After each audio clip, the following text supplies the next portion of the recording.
warahmatullahi wabarakatuh.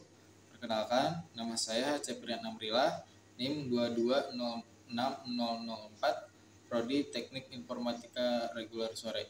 Di sini saya akan menjelaskan bagian-bagian apa saja yang ada dalam CPU. Nah, di sini sudah ada satu unit CPU. Yang pertama, di sini saya akan menjelaskan power supply. Power supply berfungsi untuk mengubah arus AC menjadi arus DC karena semua perangkat yang ada dalam CPU itu atau yang ada dalam casingnya ini membutuhkan arus DC. Terus tegangan yang ada dalam power supply ini dibagikan ke setiap perangkat yang ada di dalam casing. Kenapa? Karena di bagian perangkat ini yang ada pada casing itu membutuhkan tegangan yang berbeda-beda. Lalu, di dalam power supply ini terdapat kabel-kabel yang menghubungkan motherboard atau bagian-bagian yang ada dalam casing kepada power supply.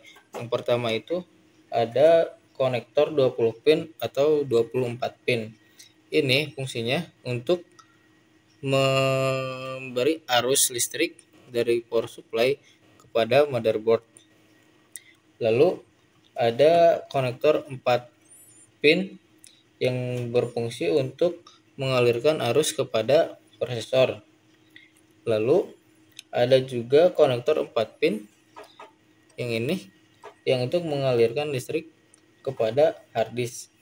Ya, kesimpulannya dari power supply ini yang pertama adalah untuk mengubah arus listrik AC menjadi arus DC.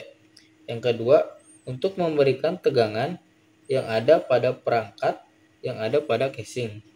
Yang ketiga, untuk membagi tegangan pada perangkat yang ada pada casing.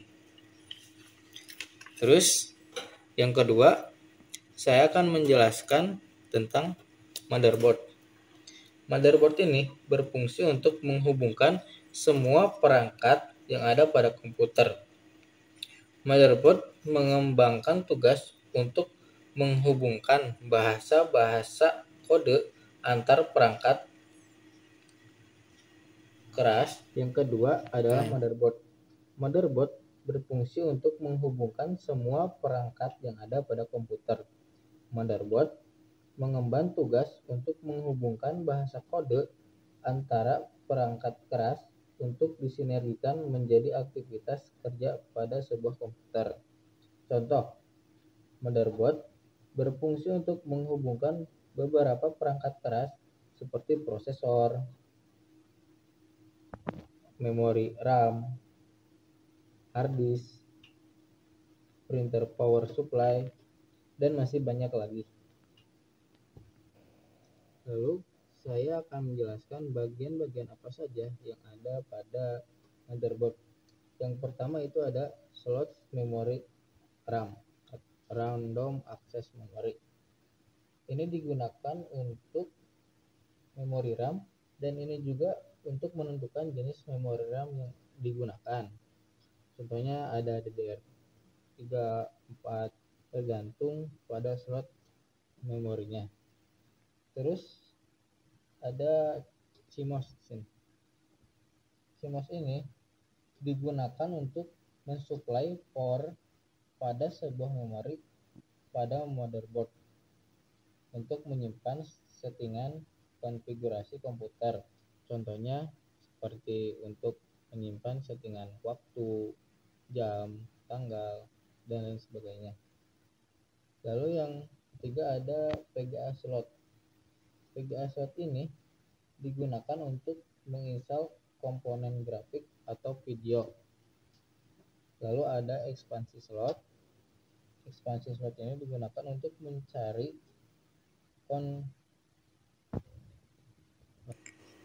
Lalu ada ekspansi slot. Ini digunakan untuk LAN card, berfungsi untuk menyambungkan komputer satu dengan komputer yang lainnya. Nah, tapi kalau yang sudah ini ada ini di sini. Nah, ini juga bisa digunakan untuk akses internetnya. Mungkin sekian dari saya. Selanjutnya akan dilanjutkan oleh Awisnu. Oke, bismillahirrahmanirrahim. Melanjutkan materi yang sudah dijelaskan oleh rekan saya. Sekarang saya akan menjelaskan tentang apa itu prosesor. Nah, untuk prosesor ini letaknya di bawah sini ya, di bawah soket CPU ini ada kipas, heatsink, dan letak si prosesornya ada di bawah. Untuk lebih jelasnya kita bongkar dulu.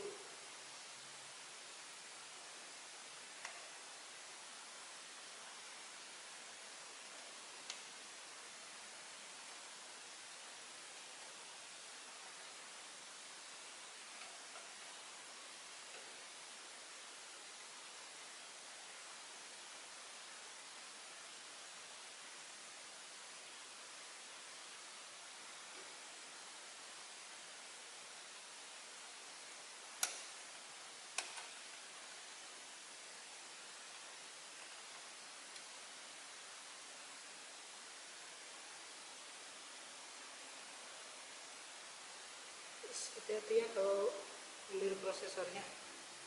Nah, ini adalah sebuah prosesor. Ini contohnya prosesor yang digunakan di sini adalah Intel Core i3 ya, generasi kedua.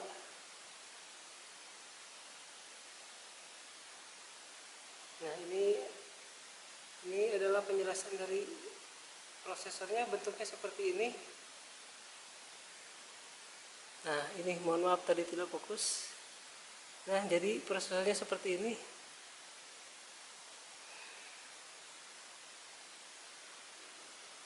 Simpan lagi. Nah, kemudian bagaimana sih si prosesor ini cara kerjanya? Jadi, prosesor ini cara kerjanya adalah langkah yang pertama adalah proses pengambilan. Proses ini dimulai dengan mengambil instruksi dari memori utama atau RAM.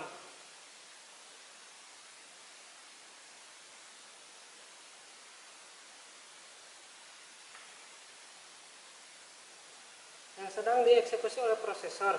Kemudian instruksi tersebut ditentukan oleh alamat yang terkandung dalam PC atau program counter yang menunjukkan alamat instruksi berikutnya. Kemudian langkah keduanya adalah proses dekode.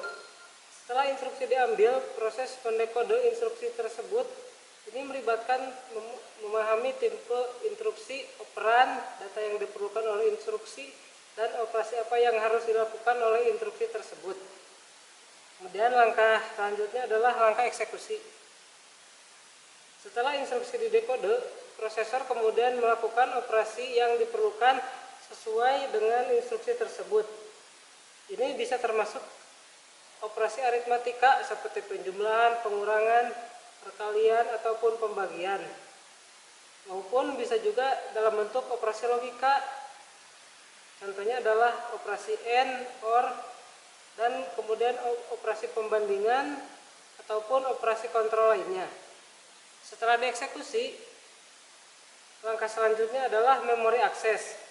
Jika instruksi membutuhkan akses ke memori utama, prosesor akan mengakses lokasi memori yang diperlukan untuk membaca atau menulis data.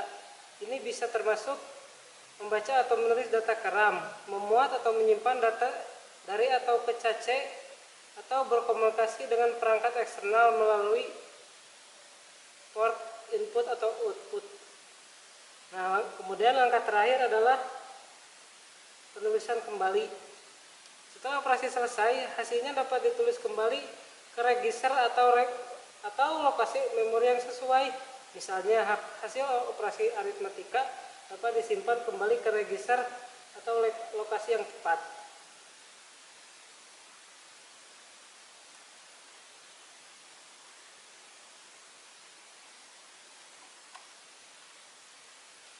Kita pasang CPU.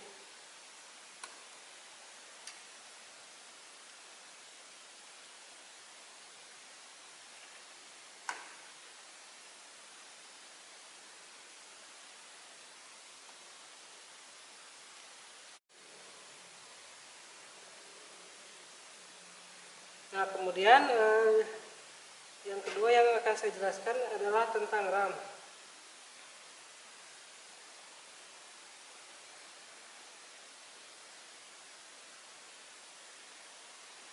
Jadi mari kita bongkar dulu RAM-nya.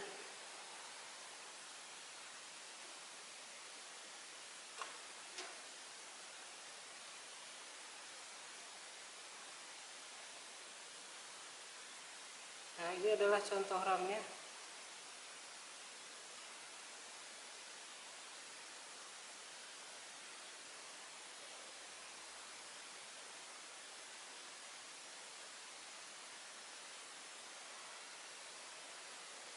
Ini adalah contoh RAM dari pabrikan Vigen dengan RAM 2 GB.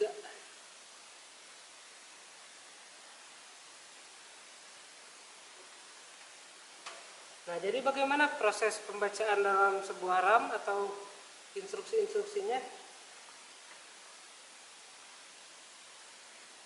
Yang pertama ialah pengiriman perintah oleh CPU. CPU mengirimkan perintah untuk membaca data ke memori RAM. Perintah ini dikirim melalui bus kontrol atau jalur khusus pada motherboard. Kemudian identifikasi alamat. CPU mengirimkan alamat memori yang dituju ke memori RAM. Alamat ini menunjukkan di mana data yang diminta disimpan dalam modul RAM. Jika sistem menggunakan multiple modul RAM, dual channel, triple channel, atau quad channel, modul yang akan digunakan untuk membaca data dipilih berdasarkan alamat yang dikirimkan oleh CPU. Nah, kemudian langkah selanjutnya adalah modul RAM memilih baris memori yang sesuai dengan alamat yang diterima. Baris memori ini berisi data yang diminta oleh CPU. Setelah baris memori dipilih, data yang diminta CPU dibaca dari sel-sel memori dalam baris tersebut. Data tersebut dikirimkan kembali ke CPU melalui bus data. Nah, yang terakhir adalah ketika data yang dibaca dari memori RAM dikirim melalui bus data ke register dalam CPU, register ini menyimpan data sementara untuk pengolahan lebih lanjut ke CPU oleh CPU. Nah, untuk soketnya di sini ada motherboard ini ada 2 soket.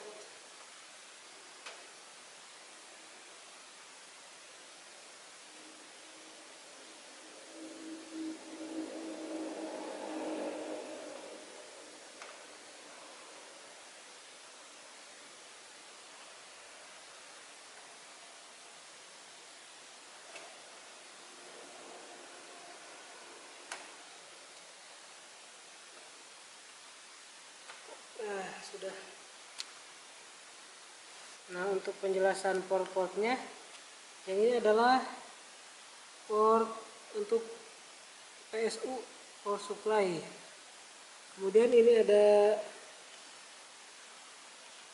port USB. Biasanya ini untuk mouse ataupun keyboard. Yang ini HDMI. HDMI ini bisa untuk monitor. Nah, yang biru ini kemudian juga ini untuk PGA untuk output ke komputer ya, yang PGA ini. Ini ada port USB lagi 4 buah, 1 2 3 4. Kemudian yang ini adalah kabel LAN jaringan. Nah, jadi untuk misalkan sebuah komputer ini ingin terhubung ke jaringan atau suatu infrastruktur jaringan di sekolah, ini bisa dicolokkan ke kabel LAN.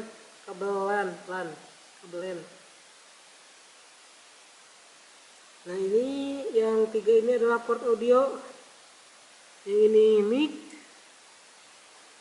Nah, kemudian ini port audio untuk audio in. Assalamualaikum warahmatullahi wabarakatuh. Saat ini saya akan menjelaskan tentang bagaimana keyboard bekerja untuk menghasilkan output melalui prosesor. Berikut adalah langkah-langkah yang lebih rinci. Yang pertama, penekanan tombol. Ketika Anda menekan tombol pada keyboard, sebuah mekanisme fisik di dalam tombol akan menyebabkan kontak elektrik tertutup. Ini memungkinkan arus listrik mengalir melalui rangkaian saklar di dalam keyboard.